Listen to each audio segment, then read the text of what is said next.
Welcome to the only daily podcast focusing on compliance news of the day. Each morning, start your day with a cup of coffee and Tom Fox, the voice of compliance, to hear about 4 of the top compliance, corruption, or leadership stories you will need to start your day. The Daily Compliance News is a production of the Compliance Podcast Network.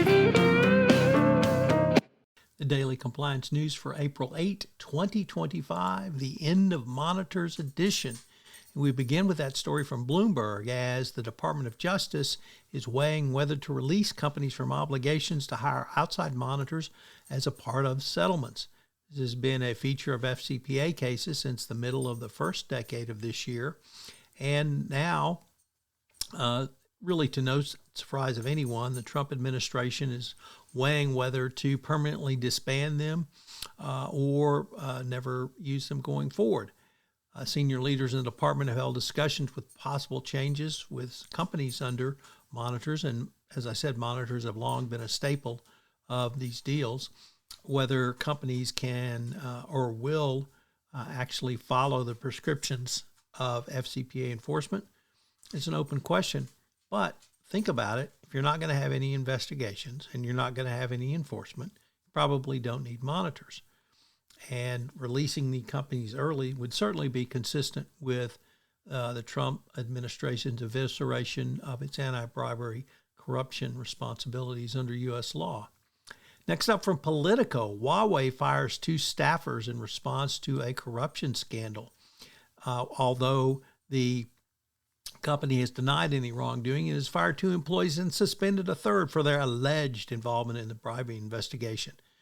The company did not disclose who the identities of the employees were, but a lobbyist, senior manager, and a senior exec and a procurement manager have been identified as potential suspects, and it's unclear whether they were fired and suspended or these were others. The company says it has a zero-tolerance stance against corruption, but remember, this is Huawei, it's the Chinese, so you have to take everything they say with all of the background that both Huawei and China bring.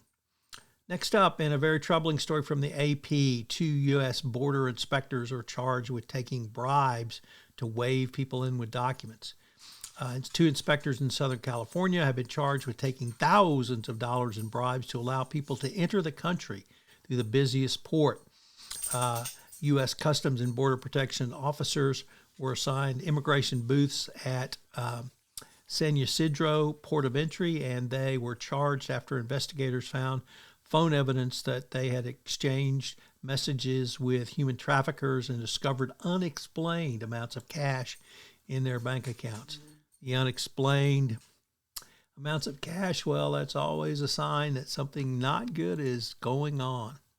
And our final story comes to us from Reuters, which reports that Boeing has settled lawsuits with the families of 2 victims killed in the 2019 crash of an Ethiopian airliner on the eve of trial.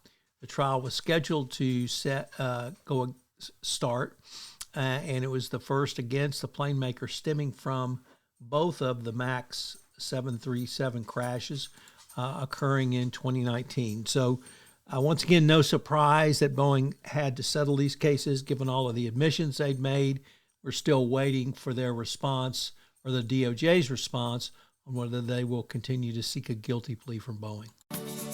The Daily Compliance News is a production of the Compliance Podcast Network and a proud member of C-Suite Radio. Thanks so much for listening. I hope you'll join me again tomorrow.